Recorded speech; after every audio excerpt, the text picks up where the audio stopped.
And they said unto Moses, Speak thou with us, and we will hear, but let not God speak with us, lest we die. Exodus 20:19. They trembled at the thought of God's voice.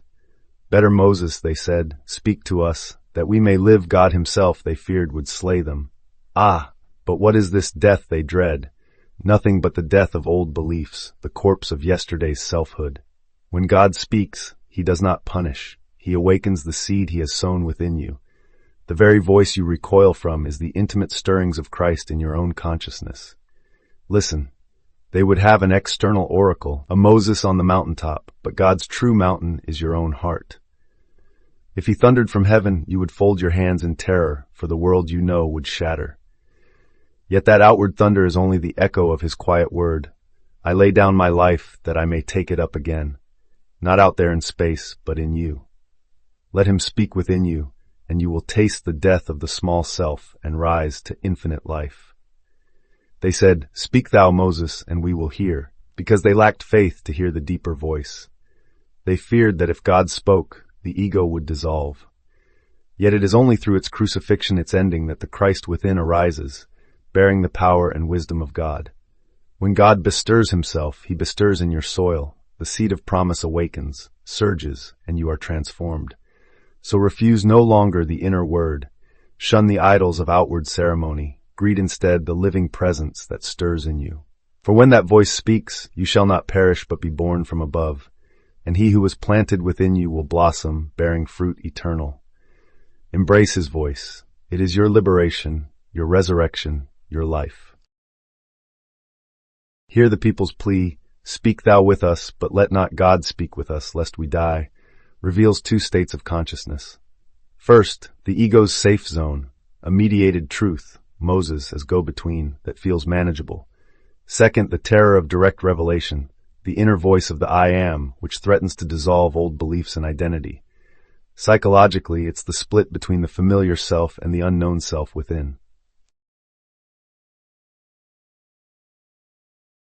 Scripture here is not only an ancient text, but a seed of power. At first, it lives outside, words we recite. As we meditate, that word is sown into our imagination. It dies as an external concept and awakens within us as living consciousness. God speaking directly in the mind is the final stage. The sown seed germinates into our own inner speech. In that process, dying to the old self births the new. The hidden gift in this verse is our sovereign power of assumption. We alone decide whether to keep God at arm's length or welcome the divine voice into our very thought. When we consent to die to limited self-images, we unleash the Christ seed planted in our own consciousness.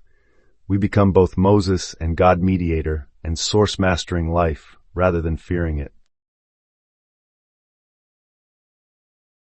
Begin by settling into stillness and gently repeating the phrase, Let me hear only you in your mind, first as a clear outer command and then as a tender inner invitation. As you breathe in and out, allow yourself to notice any resistance that arises, any fear, contraction, or mental chatter, and with each exhale, imagine that tension dissolving into light. Once you feel that opening, shift your posture and your mind to the stance of the divine speaker.